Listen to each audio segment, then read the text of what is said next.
What's going on, guys? My name is Jack, and today we're going to be taking a look at some of the best guns in the current Destiny 2 PvP meta and explaining why they are so good and why some of them might be overpowered.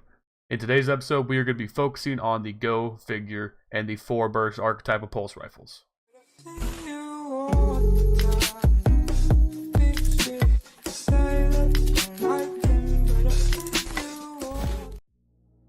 The aggressive burst archetypal pulse rifles is a brand new, well, it's not necessarily brand new. We had some of these in D1, but it is new to D2 in the Forsaken expansion, and we have two of them in the game currently. We have the Go figure and the Right Side of Wrong. Today we're going to be looking at the Go figure specifically, as I do not have a Right Side of Wrong, and it seems to be the more prominent one overall, as people are very much favoring energy weapon shotguns over kinetic shotguns in the current meta, but that's a different video. So, the Go figure.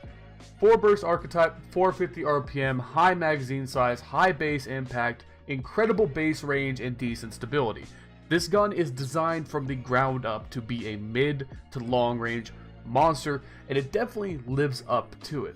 The thing that makes the Go figure so insane is its damage drop off. In the background, could be showing some footage from a private match with my boy Zivix. Shout out to Zivix, dog, you're keeping it real. He decided to stand still and be a fucking test dummy for me for 15 minutes while I figured out the damage drop off and optimal ranges of the Go figure. The roll that is in the Go figure you are seeing is full auto outlaw extended mags. It does not have a range masterwork, nor does it have any significant range boosting perks. And as you can see from the background, the damage drop off does not start for an incredibly long time. 35, 45, 55 meters, you're still seeing maximum damage output. I would say once you get beyond 50-60 meters, that to me doesn't seem like pulse rifle range, right? That seems to be where scout rifles are stepping in. That's where snipers are stepping in. But no, Go figure continues to dominate at this range, and it goes even further. The damage drop off for the Go figure in a base roll with no range perks or range masterwork does not start until 63 meters. You will maintain a 2-burst optimal TTK out to 63 meters. Stop. Sorry guys, this is unpaid video editor here stepping in for a second. Before I let you guys listen to the rest of my tirade for the rest of this video about why I don't like the Go figure, I'm going to be talking a lot about optimal TTKs, time to kill in general, and I realized looking back on this recording that I actually didn't reference any concrete numbers, and that is obviously a bit of a mistake if I'm going to be talking about optimal TTKs to not show the optimal TTK. So real quick, we're just gonna jump right in. I'm gonna show you some examples of the Go figure both at its optimal range, its suboptimal range, compared to Mina Multi-Tool, Jade Rabbit, Bygones, Chattering Bone, some other common guns you're gonna see in the Crucible. We're gonna look at their optimal TTKs, come together, compare them, and then I'll let you guys back at me ranting about how dumb this gun is for another about 9 minutes or so. First up is best case scenario TTK at 0.986, assuming all crits, optimal range, and everything goes right. That is the perfect TTK for Go figure. Following that, we are now just beyond the damage fall off range, and this is also not optimal shooting. This is not like as fast as I could fire this, and we end up with 1.217, so a significant difference, but mind you, that was not optimal shooting. The next clip is optimal shooting even within damage fall off. It's actually a 3-burst, and here we end up with a 1.267, so not even really slightly worse than an unoptimal TTK. I believe you could actually drop the just into damage fall off. You could still have an optimal TTK because it's still a 2-burst. I just wasn't doing effective shooting. We can assume that even into damage fall off, you're going to be seeing 2-burst headshots all the way out until about 70 meters with no range bonuses. Once you get there, that is when you're going to see your big hits to your TTK. You're going to jump into the 1.2s, which is still incredibly competitive. We're going to see how that compares to Mina Multi-Tool and Jade Rabbit right now. So first up, we have Mina Multi-Tool with an optimal TTK of 1.210, and that is with no damage fall off. So immediately, optimal Go figure shits on Mina Multi-Tool, We got Jade Rabbit up next here, sporting a very good 1.194 TTK. Unfortunately, still utter garbage compared to Go Figure's optimal TTK. So, I mean, there you have it. The numbers are on screen for you. In best case scenarios, Go Figure at scout rifle range is at least 0.3 seconds faster than what I would consider to be the two best scout rifles in the game on the different spectrums. The best high impact scout is definitely Jade Rabbit. The best fast firing scout is definitely Mighty Multi-Tool. And both of these guns get destroyed. And even when Go Figure is in a suboptimal TTK environment, 3 bursting, it's not that far behind at 1.267. And this is not accounting for the fact that my specific Go Figure that I was using in this video is not a perfect god roll in terms of range. It doesn't have a range masterwork, nor a range perk like accurized rounds or ricochet rounds. So you could, theoretically, push your optimal damage range even further out. This Go Figure did in fact have high caliber, and I'll show the clip here in a minute once I transition back to the rest of this video. That, even with just a higher zoom scope and high caliber rounds, was able to push the damage fall off back from 63 meters to almost 70.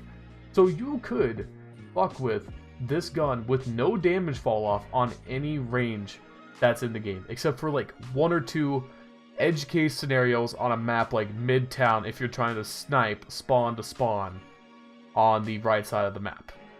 Which, if you're doing that with the Go Figure to begin with, I kind of question whatever you're up to. But there you go, those are the damage numbers, those are the optimal TTKs, and Go Figure is definitely extremely competitive. I'm going to go ahead and kick it back to where I cut this off to show you guys the numbers, so that way the rant that it follows is a lot more coherent. Thank you. Why do other pulses even exist? Yes, the higher rate of fire pulses are going to excel in the close or medium range combat, but also with that range, hand cannons excel. That seems to me to be where hand cannons are going to shine. And where I see pulses fitting in is like a dedicated mid-range weapon, and this is by far the best dedicated mid-range weapon in the game. It's going to shit on scouts at mid-range, it's going to shit on other pulses at mid-range, and it's sure as fuck gonna shit on hand cannons at mid-range. I know, I only play hand cannons. So, why in the flying fuck does this gun have the longest range of pretty much anything short of scout rifles and snipers in the game? There's no reason to use other pulses, and for the most part, there's really no other reason to use other scout rifles too, because this is easier to use than Jade Rabbit or Mighty Multi-Tool. Sure as fuck easier to use. You don't have to necessarily hit all your crits to maintain optimal TTKs out to 63 meters, and even then, as soon as you experience damage fall off, you still are in the realm of a 1.5 TTK optimal. That is insane, dude. This gun is unparalleled currently in terms of long-range combat in the D2 meta. A big note, when I talk about meta and I talk about viability, I'm speaking mainly in the competitive playlist. A gun like this shines in 4v4 competitive, where the pace is significantly slower and much more methodical than quick play. Quick play is an inherently chaotic environment. That is where hand cannons, subs, fast firing pulses, autos, a lot of different archetypes of weapons are going to shine in a more chaotic environment than Go Figure. But when you boil it down to a raw engagement distance, Go Figure gives you an optimal TTK that is better than 90% of guns out to 63 meters. An engagement distance that is well within pretty much every single map in the game. There are only a handful of examples where there are practical engagement distances longer than 63 meters. This gun will have full damage at any applicable range in the game currently, for all intents and purposes. For all intents and purposes. Obviously, there are going to be some situations where you experience damage fall off in some extreme situations based off of map, maybe like the new map Equinox. If you see someone really camping far back, or you're taking pot shots from the heavy spawn into the enemy spawn, then yeah, you will get some mild damage fall off there, but that is extremely edge case. Now, I can hear a lot of people in the comments already. Just use a scout rifle and sit back, bro. Just use a snipe and kill him before he can peek you. What's the problem? Go figure doesn't dominate the long range. There are viable counters to the long range Go figure. The Go figure makes all of those guns irrelevant because of flinch. This is probably the real reason why this gun is so disgusting as it is. It has high enough impact, and by the very nature of it being a pulse rifle, it has some of the inherent highest flinch in the game. This is what made Vigilance Wing so good, this is what made Graviton so good, is that those guns not only hit you like a fucking truck, they did so from pretty much any range in the game, and with an excessive amount of flinch. Now you have that viability in a weapon that is not even exotic. So, Vigilance Wing, throw it in the trash. Graviton Lance, who the fuck is even still using it? Right? That gun is irrelevant. Straight irrelevant. Sniper rifles, you might as well just fucking give up if a Go figure manages to get a shot off on you. He's gonna flinch you to the fucking ceiling, my guy. Nothing you can do there. If a Go figure starts the engagement properly, he will always win. The only time they are gonna lose is if they miss shots, or if someone else has a Go figure and out-aims them. If you play effectively enough, you can control long range permanently with this weapon. This is why I think the Go figure is... This is why I think the aggressive burst pulse rifles are overpowered. I'm very hesitant to say this because in general, I'm not a big fan of nerfs in a PvP focused game. I think nerfing things is a great way to get to a stale meta very fast. I think it's, in general, a lot better rule of thumb to just buff the weaker archetypes of weapons. But I think in this case, buffing other archetypes of pulse rifles or buffing the scout rifles or snipers could lead to imbalance in other areas. I think a slight nerf to the Go figure will be an optimal way to handle the fact that this gun controls long range. What do I think should be fixed to it?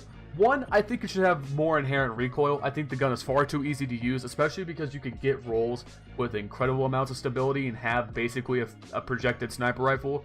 And two, this is a nerf I think for pulse rifles in general that needs to happen. Flinch is just way too aggressive. It decides gunfights, and flinch deciding gunfights is never fun. Snipers right now are incredibly fickle in Crucible due to the nature of the amount of pulse rifles in the current meta and flinch. Flinch is insane. It makes snipers almost unable to operate at sniper range because you know if you get tagged by even 2 shots out of a burst from a pulse rifle, you are almost guaranteed to miss your shot. And if you wait, you're just going to get gunned down. Snipers only succeed when they can get the advantage and get the shot off first. Very rarely will you get shot while you're scoping in as a sniper and win that gunfight. Especially against something like the Go figure, which can not only fuck with you at sniper range, but do it probably better than you can. The Go figure is an extremely interesting example, I think, of a weapon that is inherently too good. Because usually when we think of weapons that are way too powerful in Destiny, we think of, fast rate of fire pulses for a long time. You think of, like, the mid-range, like 450 RPM pulses. You like to think of scout rifles like Mina Multitool and Jade Rabbit at different times in D1. Hand cannons throughout the history of Destiny have been inherently very, very good, just kind of depending on how things have been nerfed and buffed. But it's been a very long while since we've seen a high-impact weapon, a high-impact pulse, or a high-impact auto be as insanely dominant as the aggressive burst pulse rifles have been in the Forsaken meta. I do think that this is a problem because it inherently slows down the mid-range combat of the game. Because in certain scenarios on certain maps, it's incredibly hard to move around as someone who plays hand cannons to actually get in range to be able to fuck with the Go figure. A Go figure can do exactly the problem of the Season 3 meta, which is sit back, dominate long range, and not have to worry about snipers. Snipers should inherently be the counter to this weapon, but with the current way that sniper flinch works, it is not. I think the way to address this, if you're not going to nerf Go figure itself, is to buff snipers, bring universal flinch down some more because flinch is just unreal. I think that'd be a great step in the right direction. I think Go figure could benefit from more recoil. I think Go figure could also benefit from maybe a reduction in its damage fall off. Because at the end of the day, it's a pulse rifle, and I think it's very well agreed upon that pulse rifles are mid-range weapons. And with this gun being able to extend so far into the long range, it makes the majority of scout rifles near useless because of the aspects of flinch, because of the aspects of optimal TTK and ease of use that make the aggressive burst pulse rifles all around the best long range option in the game right now. That is a breakdown of the Go figure. This is going to be the first in a series of looking at the most prominent weapons of the Destiny 2 meta. Let me know what you guys think in the comments down below. Should we do more scientific things in custom matches to find out more about these weapons before we present our opinions on them? I'd love to know what you guys think. Other than that, guys, my name is Jack. Thank you guys for watching, and I will see you in the next video.